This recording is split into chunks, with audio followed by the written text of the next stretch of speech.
Good morning. I hope it's a good one. So one of the things I really quickly want to talk about is this idea of calling people in, right? So we have this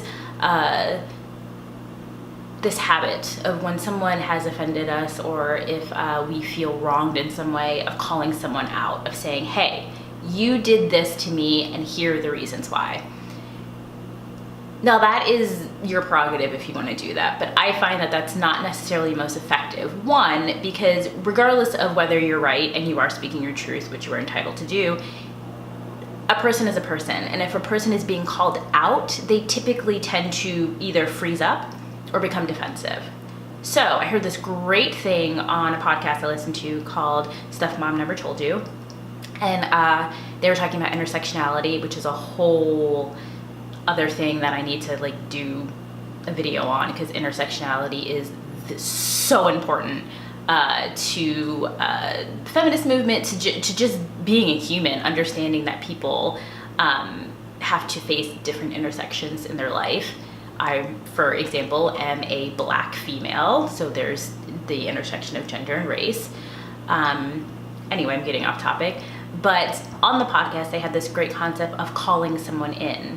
So as opposed to sort of calling someone out, which puts them on the offensive, right? This is me against you. Calling someone in invites them into the space. It says, hey, and it doesn't mean that you then don't speak your truth, or it doesn't mean that you don't get to share how you're feeling. Really what it means is, hey, there's an issue, and it's an issue that I want to resolve.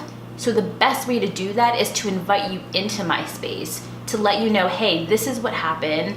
Let's figure out a way to fix it. Let's figure out a way to work on it. Let's figure out a way to acknowledge it.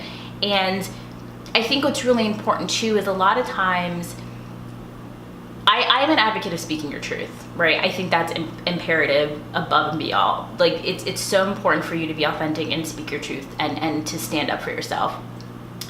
But at the same time, if a person is not able to receive it because they feel like they're being attacked, or they feel like they automatically have to go on the defensive, I think the bigger picture is lost. So I think the idea of calling someone in, I mean, just saying that, right? Like, I'm gonna call you out, whoa, or I'm gonna call you in. I think I would prefer to be called in, right? Because even if it's something that I don't wanna hear, or even if I know that I'm wrong, and I've hurt this person and this person is trying to communicate that to me, and I have to then do some self-reflection, which, oh my God, self-reflection is so hard, y'all. It's not fun. That's my coffee pot going off. Anyway, so maybe the next time you're in a situation like that, try calling someone in, try opening your space as opposed to closing off, right? Because at the end of the day, I really think we're mirror reflections of people. We're mirror reflections of each other, right? So if I invoke positivity, right? Or if I invoke a space that is welcoming, hopefully, the person receiving that will see the positivity and the openness, as opposed to the finger pointing. Now this isn't for every situation, right? There are certain situations where you need to call somebody out, okay? Because there is no other way of getting around it, and it is what it is. But I'm talking about in those situations where you sincerely feel like you can correct the problem, or this is an opportunity to maybe teach someone something, right?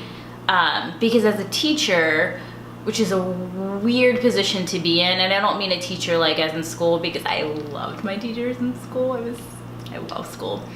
I mean a teacher of life, right? A person who sees opportunities to help or to educate in every facet.